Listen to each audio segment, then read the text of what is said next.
You know the vibes. DJ Drewski, the new movement. Maryland's own. Prvnci is in the building. He's pulled up. You know what I'm saying? Shout out Odenton, man, if y'all watching. Yeah, you know, you played me one song, and we never met before. And then after that first song, I told you, yo, you got a unique sound. You sound like yourself. You don't sound like any other artist. Do people compare you to anyone? Do you ever get like a comparison? On the internet, yeah, like sometimes they'll be trolling and they'll be like Chief Keef or something stupid, or like Kendrick. Like when people really are serious, like J. Cole. I can see that. Like, yes, some of the later records you played. Yeah, like I think like that. More of my like introspective stuff, or when I'm like storytelling, they'll be like, "Oh, this reminds me of like some Cole or Kendrick," right when they like talk about their lives or something. But not usually. Like they'll be like, "Yo, you sound like you," especially if they know me. Because you definitely have a unique sound. Yeah, and not only that, you're self-produced. Majority of your records, you're producing yourself. Yeah. So what came first? Was it the producer or the music? I just started producing like a year or two ago. What made you say, yo, I'm gonna start making my own records? I wanted to like get closer into the like feeling of the tracks. Like sometimes I would listen to beats and I would really like them too. Right. Like they'd be hard, but I'm like, I was missing something. Yeah, you know, yeah. I think everybody talks about that. Like it's just right. missing something. So I was like, if I want to like really tap into it, I gotta like at least learn a bit more and like right. Even if I could just offer sound ideas and stuff. So it just made me more interested in it. Did you sit with like other producers, or you kind of just self-taught? I will watch producers for sure, especially in YouTube? Studios. Both okay. Like in studio sessions or YouTube videos. I just started watching more tutorials, like the differences between Ableton and FL Studios, and like what I like better, like what made more sense for me personally. So now when it's cook-up time, are you producing a beat and then saying, I know what I'm gonna do to that? Yeah, or like kind of like you have a concept and then work from there, create the beat. A mix of both. Like I guess it really depends on the tracks. Like some of my more like chill stuff, I'm already in my thoughts. Like I'm always thinking, always like reflecting on stuff. So I'd be like, yo, this time reminds me of this sound, so I'll bring it into that, and then I'll start writing. Right. Yeah. Because you give off like a real artist, right? Not just a rapper or an MC. It's like, and even learning some of the stuff Terrence was telling me, like some of your videos, early TikTok, it was just you smoking in a room with the music playing, and that shit would go viral. Yeah. I guess people just relate to that. Like I wasn't even expecting that go that crazy. So it wasn't a plan. It was just you being you. Yeah, I was just sitting down and I was smoking it up. Like, bro, I like this post. I would post it, and mad people was relating to it, and I'm like, oh shit. Right. Well, excuse my friend. Nah, it's good. You good. This is your interview. Talk your shit. You can say what you want. But yeah, it was crazy. You know, I just always thought like to really get to where you see yourself, you need to find people that relate to it, because they're not behind it, and it doesn't matter. What artist were you listening to that you related to that kind of motivated you, or were there any artists that? I mean, I grew up listening to a lot of like Linkin Park, Drake, J. Cole. So I was like, their songs, it's like stories, or they're like saying something motivational in some types of ways. Like I wanted to grind and like learn about stuff and like go out of the like that little box they all felt they were in at one point. So I always thought about music a lot, and I would talk to my people about it. But like just freestyling, nothing like deep until like later on. Right. You said you would be like rapping, and the people around you like, yo, you gotta go record this shit. Like, yeah, they would drag me to like random freestyles and go like, yo, check this out. They're like, yeah, they're just funny people, man. But they seen it. They seen it before. Were you doing anything else? But like, were you doing sports? Were you an athlete? Like, I did track for like a month and got like kicked off the team, like because you were too slow. Nah, I was just BSing. Oh, you wasn't focused. Yeah, I wasn't. I was actually not the best at school. Right. Yeah, so yeah, I was BSing. So you start doing this music, and things just start working out, because one of the records is what, Purple Drink? Yeah, Purple Drink. Yeah. Was that one of the early joints you started with, or you already were in the game for a while before that? I think Purple Drink was definitely the TikTok like banger for me, like. Cause I was always in my head like, yo, TikTok's fire, TikTok's a wave. I would see people posting on TikTok and going crazy. I was like, bro, I just need to post. Need to catch one of these. Yeah, and everyone loved Purple Drink. Like, I would just see people start posting. It has like over 7,000 uses, and people just like doing stuff to it. I'm like, yo, this is crazy. So Right. Purple Drink for sure, and it came from the smoking. Like, but people started doing other stuff to it. So I'm sure once you catch a record like that, start streaming, people, sharing it, it motivates you to then continue to make records. Yeah, that people, you know what I'm saying? Like, yeah. So how far, like how, that goes viral, whatever. Were you like, I'm gonna make a bunch of these type of records, or what was that like response? Nah, cause my creative process, I don't even like trying to. Oh, you don't like to duplicate? Yeah, like Purple Drink, I was really I made that. I was in my room. I was like I said in the song, like, yeah, I had to take some risks. Like, I remember it was before I moved out, and my mom was like yelling downstairs. So you were still living with mom at the time? Yeah, and I was hearing just all types of noise, and I was just trying so hard to focus, bro. Right. And that was just my mood at the time. I was like, man, whatever, I'm gonna like grind, take these risks, like flip checks, whatever, like. Hey, and it happens a lot like that when you talk to artists. It's like the records that they put the least thought into, or you know what I'm saying, the least effort, and they're just having fun with it, are the ones that catch the most motion. Yeah, you just gotta feel like it's the feeling. Everyone always says that. So I've always thought about that with my music. Even Scheming on Me, which went crazy. Everything, like every time I'm in the studio, I just how I'm feeling, what I'm just seeing. Go off the vibe, off the energy. Yeah. Because now you about to put out a project, 11 songs. Yeah. What's the process like that, picking 11 songs? Because I'm sure you got how many to choose from? Yeah, so much. I guess it's just like seeing how you feel about it, seeing the reactions. Sometimes people hear like some snippets and stuff like that. Definitely snippets, and I love all the music. I wish I could leak it. Right. Like figuring it out is just kind of like process of elimination. Yeah. Are you doing it like dolo by yourself, or you? Nah, with the team for sure. So the team is sitting there, y'all going through the music, all right, this might work. This gonna, this sounds like it fits. Yeah. Because on top of just the first project, y'all already talking about the next one. Yeah, I mean, like, I just love making music, so I think that's a no-brainer to go to the next one, run it up, like, especially if you catch that fire, bro, like, keep your foot on the gas, like, music's just natural to me, like, I just love making music. That's even when I came to New York yesterday, and right when I landed, I went to the studio, just straight to the studio. Yeah, straight to the studio. Besides the studio, though, what else do you do for fun? Do you do anything else? I like being with my girl. I like eating. I'm a big foodie, so I check out like random food spots. I won't like make no TikTok video of it, but yeah, I literally live like love going out with people I love. And are you like food. The type of dude that likes to be in a club? You like partying or?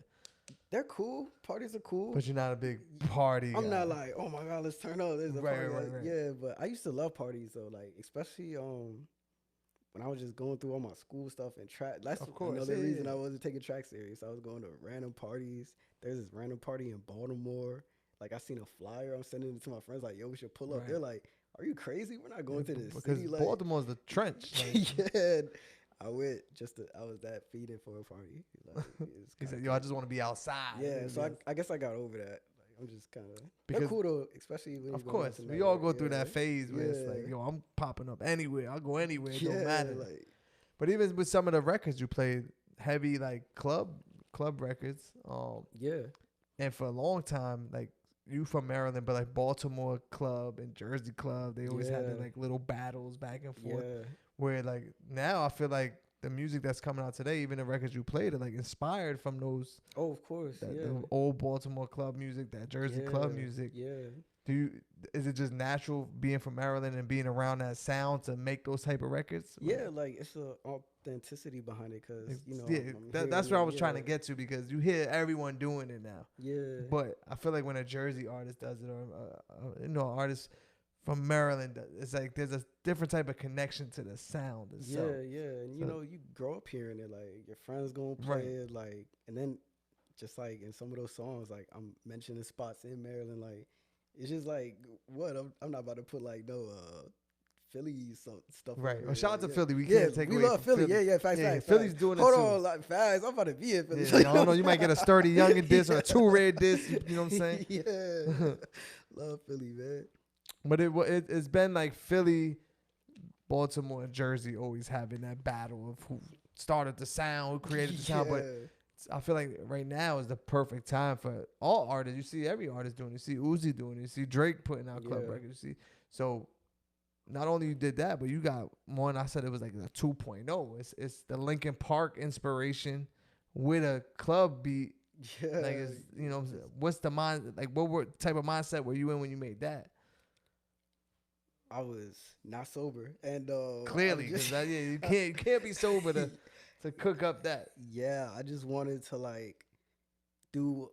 So the lyrics in there, it's more like simple. I wanted to like focus more on like the music. The emotion. I wanted to catch people's attention on certain parts, and I'm like, you know, sometimes you can't crowd their head, like especially if they're already thinking. Like, you want them to hear it. If they relate to it, cool. But let like the fundamentals, like the instruments that drop, like have that hit them too, you know? Because there's certain parts where it's just straight like music, instrumental, like beat. Maybe like some vocal chops or whatever. But you know, for the most part, like let that beat like. Right. What was the name of that song? It's called Soft, which is so the opposite. Right. Like it's nothing soft about it. But but that one we have to wait on. Yeah. That's later on. Yeah. Right now, the 11 songs that you're about to put out is on a project called Mercury. What's you know, that title Mercury? What does that mean to you? Like why? Who came up with that? Oh, so it's for Mercury retrograde, right? Like, okay. You know, I think it's good for even just myself. Like, I'm always in my head. I'm always thinking. That's a good time because Mercury retrograde, like, communication styles, there's technical issues, all types of stuff. My bad for stuttering. Like things are not aligned when exactly. So I want them to like reflect, be introspective, like think about stuff because that's a good time to think about things. Like, gotcha. Yeah. So that's coming when? Do we have a date for that or? Yeah, it's coming this year. This year? Yeah. Before 2026? We only got like 3 months left. Whoa, be on the lookout. So it's coming soon. Actually, Friday you're dropping one of the singles off the project. Yeah, and I've been teasing that one, so. Right, and there's a video. The video's already done. Shot in Maryland. Yeah. What was the name of the spot? Shot in Maryland and New York. Shout out. Yeah, because you see both. Yeah. But the name of the mall you put me on to. The shopping center and Tyson's. Yeah. I never heard of Tyson's or been to Tyson's, so I would recommend Tyson's to anybody. It's a great spot to go to if you want good food to still have great clothes options. Like there's a Bloomingdale's in there, Saks. They have another side where it's just straight designer. So if you really want to go crazy, I don't say just go to that side, but you know there's if you two sides that you could really enjoy. There's great food spots like Eddie V's. Maryland has great seafood. Eddie V's has great crab cakes. You could get like this type of crab fried rice. I never even heard of Eddie V's. So I'm glad you put me on. It's a great day spot too. Like take your girl there, your mom. It's a great birthday spot. Then they got another spot right across from it where they do like raw oysters. If you into that, like that's the foodie side of him coming out right now. Yeah, I love food, man. But yeah. So that drops on Friday. Project is dropping by the end of the year. And I heard you're going on tour too. Yeah. How do you prepare for a tour and manage a girlfriend at the same time? Man, you just gotta like lock in and she's there forever. I mean, hopefully so. It's a lot of sometimes you gotta on tour or is it just a lot of FaceTimes, a lot of like even now she's not here. Like so, you know, FaceTime, text, like but you gotta work, you know, put yourself first. And with tour, it's my first tour. I've never really even traveled that much like that. So anything out of 5 days kind of trips me up. So I've been like really taking time to like work out, get my mental right. I got like this singing lady that's just been helping me like with my vocals and breathing. That's dope. Yeah, because I want to take it serious. Like, you know, not a lot of people even get a chance to experience something like 100%. That. So I'm like, why take it for granted? So I'm just trying my best to really put my feet down and focus. Now, you said you're not big on parties, but do you enjoy being on stage? Do you enjoy performing? Yeah. I think that's like one of the times like where people can hear you. Like, especially me, like I'm a quiet person. I'm not just gonna like start bust out talking and stuff. So during like times like that, I get to like say something funny or show my personality more. Like I'm naturally reserved, but on stage I'll get like a little more open, yeah.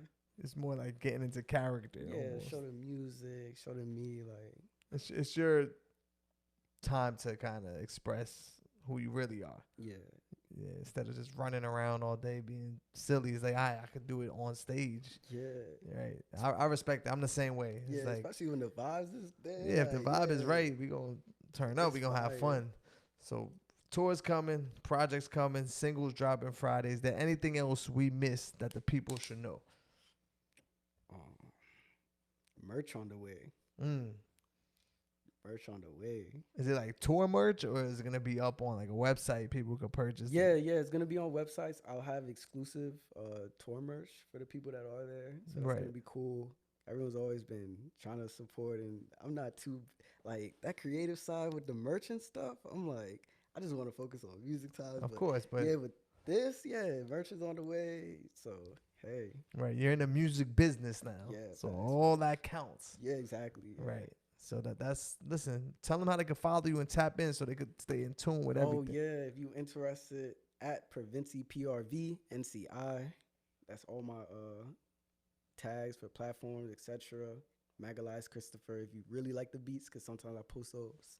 So yeah. Do you produce for other artists, or right now it's just for yourself? Just for me. Just for you right now.